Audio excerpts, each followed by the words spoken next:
All right, another episode of Stacked. Today we're here to talk about movement patterns. SBD, we have common movement patterns, common asymmetries. We're all a little bit different. You know, we have natural proclivities towards things. We're here to talk about just some of the more common things that we've seen as coaches. We're not PTs, we're not, you know, like doctors. We're not here to give professional advice. We're just showing what we've seen. Just a disclaimer, this is not really for us like trying to fix any type of pain or anything. This is mostly performance driven. The main purpose of this is to fix any patterns we see that will cause a decrease in performance. The main purpose is performance, but if you get some type of pain relief out of it, that's a nice byproduct. Yep, keynote, we're trying to move better, feel better, lift more. Some people move better in certain patterns. So we're gonna go over some patterns that maybe you'll see in yourself, but you're strong and you're in no pain. It's just to consider to understand what pattern you're in maybe, but we don't have to change, you know, things if it feels good. So we'll go over the patterns, the missing motion we see. So if you are biasing too much internal rotation in this pattern, you're probably gonna be missing the opposite. We'll go over key performance indicators we can use to track our progress. We'll go over some drills to hopefully push you in the opposite direction and some progression of those movements. Seeing a change in motion, how much space you have, will give you the capacity to move a little bit better. So we'll go over like the easy one first, anterior tilt, which is the butt basically just like sticking out. You see a lot of tension in the low back. Maybe sometimes like some hip flexors start to lengthen and you feel like some discomfort or like a lot of length and discomfort there. Flared ribs. Flared ribs. You can't really feel that brace. You can't really get a nice pressure against that belt. Also, like with that, you get your center of mass a bit shifted forward because like once the ribs flare and the low back arches, that pushes you onto your toes. So you get also long and tense calves as well. The KPIs we'll be using for the anterior tilt and posterior tilt are a bodyweight squat and a toe touch. For someone who is ER biased, a lot of flexion, they're gonna be really good at squatting. And for someone who's opposite, anterior tilted, they'll be really good at hinging. For the anterior tilt, someone who is extended, biases a lot of internal rotation, we'll see the opposite missing, which is external rotation, the ability to drop the hips straight down. The drills we're gonna work on are things to drive more flexion, more abs is fine, posterior tilt, things like reverse crunches, and things that will shift your center of mass back, because with extension, your center of mass is going to be shifted a little bit forward. So we'll do things like heel elevation, goblet squats to shift that center of mass backwards. So we're going to try to drive the opposite thing by posteriorly tilting and crunching a little bit to kind of drive a little bit more posterior tilt and flexion. From here, the way we would set it up, I would start by trying to flatten this lower back as much as possible, try to create as much flexion as possible. Then once we run out, then we're gonna start crunching and driving a little bit more of that flexion. Common things that you'll see if you have a camera, you have someone watching you, usually someone will favor, you know, one side or the other. You might see one leg start to move faster than the other. You kind of want to just keep those at the same speed if possible. But otherwise, this one's pretty straightforward. Let David talk about the second pattern, which is the opposite of the anterior tilt, which is a posterior tilt, where the pelvis kind of tucks under. You see a lot of knee bending and just like want to tuck the pelvis and a lot of flexion bias there. I like to call it just overflex because, you know, a lot of the people that we see in these positions, they have almost too many or too much of the things that everyone usually is looking for. Everyone's usually trying to look for internal rotation. They're usually trying to look for getting a nice reach. These people are actually already in that space. And what you'll usually see with either of these is whenever they get down into the hole, they usually can't hit depth in a genuine way. You'll see them either push the knees extra forward or you'll see them stick their butt out too far out the other end. Those are your two most common ones. With that, we'll see missing hip internal rotation, which is basically like the inability to move the hips backwards or internally rotate an adduct. The drills we're gonna be using, we're gonna use a prone press up and a kickstand RDL. And you can progress them to any loaded hinge. The kickstand RDL can be more like an isometric or slight like low load, or you can progress it with more load. Laying down flat and keeping the palms into the floor. Think palms heavy. Pronating them to the floor and pressing up from here to drive some extension and breathe into this position.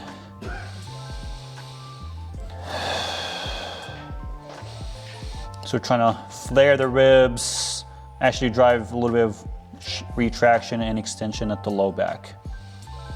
Normal hinge, so I would start foot heavy, mid-foot heavy, tuck the pelvis a little bit, then hinge, pushing the hips back, feeling a big stretch in the back of my hamstring, thinking about hips up and back towards the ceiling. Sometimes what's gonna occur is as you're going down, you're gonna run out of space because not everybody has the same amount of range of motion. Necessarily trying to get deeper does not always mean better, because if you're rounding at the lower back, then that just kind of defeats the purpose. Like the most common thing is you would see for someone who likes to flex a lot, they would start to flex their knees. So if it's starting to squat their RDL, which will look like something like this, run out of space, knees start to bend. Yep. Which is not a hinge, that's a half squat, half hinge. Yep. And the next one is more side to side. So we more commonly see right hip shifts where people kind of leaning more into their right. You can use these concepts to work on if you have like a left hip shift, that's very possible. So we'll just say right hip shift. This person is starting on their right the whole time, like they just have like a heavy right foot. If we're posteriorly pelvic tilted, we need to get more extension, right? So if we're on the right, we just simply need to find a way to get to the left. With a squat that is shifted into the right, stuck in that right, and you see like this person loading the right side the whole time, and like you kind of see sometimes like where the left side, the left leg is at an angle and the right side is basically straight down. The hip is over the right side. So with that, you start seeing a lot of tension, a lot of pressure in that right side, especially right oblique area, right QL, because like this side is being used a lot, because like you're stuck in it, you're only using a lot of the right leg. On the right side, we see missing hip, internal and external rotation, and on the left side, since we're not producing that much force with it, we tend to see missing internal rotation. This isn't just the ability to move my leg out, it's my ability to move it while it's under load. You need force to be able to actually push that way, and then you need force to actually, muscles to actually keep something in that IR position. Yeah. Otherwise load is the difference. Otherwise we're just doing yoga or something. We can think of external rotation and abduction as moving out of that side, and we can think about internal rotation as staying in that side and producing force into it. We can look at some key performance indicators now. The easy one to do is some range of motion testing. You can just like do like a standing ribcage rotation. You can just do standing rotation. Just rotate left, see how much you can rotate, rotate right. I can rotate more to my right. And you can do like some side bending right here. If you cannot side bend, let's say into the left, it means we cannot expand this right side and close off this side, which is the missing motion here, and we're trying to restore that. Some other things we can look at, obviously how does a squat look? Are we seeing less rotation? Are we seeing the center of mass shifting? The center of mass will be the biggest thing. Center of mass shifting is the biggest indicator we'll keep track of here. The goal is to see some type of change within a short period of time. Like it doesn't have to be like months or weeks. With these things, usually that motion gets restored fairly quick if the execution is correct and the exercise selection is correct. We're gonna be using two positional drills, which are the cross connect and the side crunch, and we'll be progressing them to a split squat split squat variations, and we'll talk about some progressions of that split squat, anything you can put in your program as an accessory. The first step we'll be doing is making sure the pelvis position and the feet position is right. So feet heavy into the floor, pelvis slightly tucked, making sure the low back stays flat and flush against the floor all the way to the back, to the upper back. So the whole rib cage is pushed into the floor. And from here, we will set up the cross connect. Right leg up, left fingers on the shoulder, reaching there, keeping the rib cage heavy into the floor. And from here, we'll be making sure the left foot stays heavy, because we want to load that left side and rotate from the right into the left, because like that will replicate the squat position we're in. We're a little bit more rotated into the right, and we want to rotate into the left side. So left foot heavy, dragging into the floor, feel left hamstring. Then I'm gonna crunch and rotate towards that left side. Inhale. Exhale on the way up.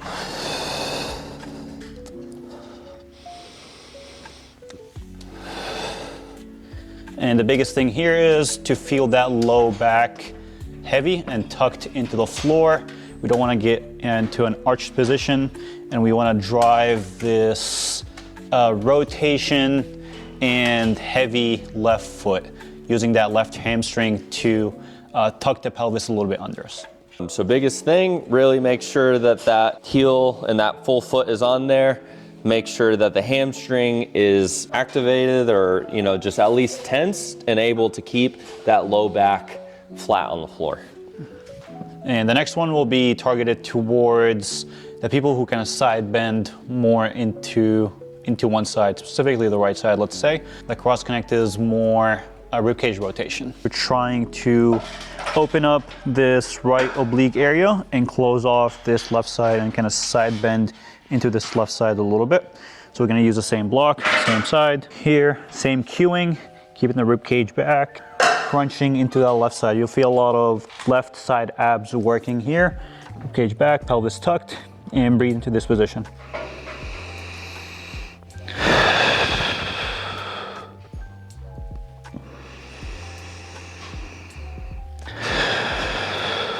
And you can progress this by changing the block width. So we can go the first regression, then progress it into here, progress it into here. You can progress it all the way to shorter. Yeah. Yep. And the biggest thing with these progressions, by the way, is you might find that you're like, oh, I can get all the way down to that furthest progression. The reality is you're probably just rounding at the spine more. So it's always, or bending just more at the hip to get there. You want to make sure that there is, a genuine, what we call it, like a genuine progression of these things. Last one is the person is like squatting fairly even straight down. And as they start to produce force, you see a shift to the right. Basically, the left leg is not pushing as much. These shifting, these extensions, these, tilts, everybody's kind of in a position when they walk in, even when you warm up and gain some mobility, there's gonna be where you are, right? But load is what changes all of this. When you get loaded under something, you start to represent something that's closer to, I guess, what we would say, like what you actually are. And as it gets heavier, what you actually are starts to show more and more. The reason for that is you need internal rotation to produce force. So whenever you start producing force, which is usually like out of the hole on squats with load, these things can show up a little bit more. Okay, and the missing motion would be primarily left hip internal rotation. The KPIs are going to be the same. So we're going to be side bending or ribcage rotating. This one's a little bit more dynamic than the other one, because the other one's kind of like you're stuck on the one side and you can't you're like kind of staying on that side, right? Whereas one of them is like you're even and then you're diving into the right one, and then you're either crossing back over or you're just pushing back up on the right side. And a little bit of nuance, of course, like wide stance crew, you are gonna need a little bit more right hip abduction to help you push over there. Whereas a more narrow stance might be a little bit more easy to fix. What we're gonna wanna do is we're gonna wanna load those muscles that we're shifting into. Because usually if we weren't shifted into there, that musculature isn't really used to being loaded. Now we're gonna shift back into the hip, but we're now going to take a weight and we're gonna load into there. And what's gonna happen is you're gonna feel a lot of left side musculature, left glute medius, left hamstring. You might even get some adductor as well. We're chasing kind of all of the above because those are a lot of the muscles that you need just to stay on that side. We're maintaining this, and then we're heel heavy, and then we're gonna shift back into that as we go. Yep. The common mistakes, going over the mistakes first, we would see is either the knee is kicking out, which is something you'll probably see on the left side, or the hip is kicking out here. So it's like the main patterns that will line up with that right hip shift. Alongside from the side, you'll see extension or shifting the center of mass too far forward or too far back. So the idea is we want to make sure the center of mass is shifted on that front foot, and the low back and the pelvis is tucked here. So that is what it's going to look like from the side. And from the front, we want to make sure this alignment is achieved. You will see me here. My natural position is like the hip out, so I have to think about driving that knee out a little bit to make sure I'm in line. Then from here, probably feel some right glute, pelvis is tucked. I'm gonna start squatting.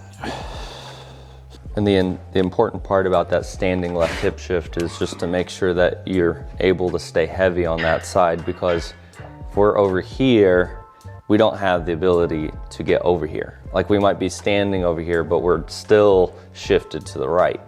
So we wanna actually take a step forward on this one, shift back, really feel the weight on that left heel, and that's what's gonna get you more into that side. And we can talk about the deadlift ones. We have a deadlift pattern, specifically on sumo. I think with conventional, we don't see as much. We do see some bias into like the right or like some rotation and whatnot. Conventional tends to just be more front and back than sumo is where the thing gets kind of hairy, because then the wider we go, the more actual little muscles we have, combined with the fact that there is a rotational aspect to it. There's side to side from the pelvis, and then there's side to side from here. There's actually a multi-dimensional situation going on. It even extends to kind of up and down through here. We see the first one, which correlates with the right hip shift and being stuck in the right side. Whenever someone pulls off the floor, you see the bar kind of shifting to that right side. And usually the left side, and also the left side will actually come up first. Which is, and in your mind, you're like, okay, I'm in the left because the left is coming up first. It's like, no, you're in the right, and then you're just actually pulling it over to your right side. So the left side just happens to come up. So that's just a false signal. So this just about covers, squat and the deadlift. Give more energy, Dave. Yeah. I think, these are the most common ones. So, and there's gonna be layers maybe on top of common patterns that you might see.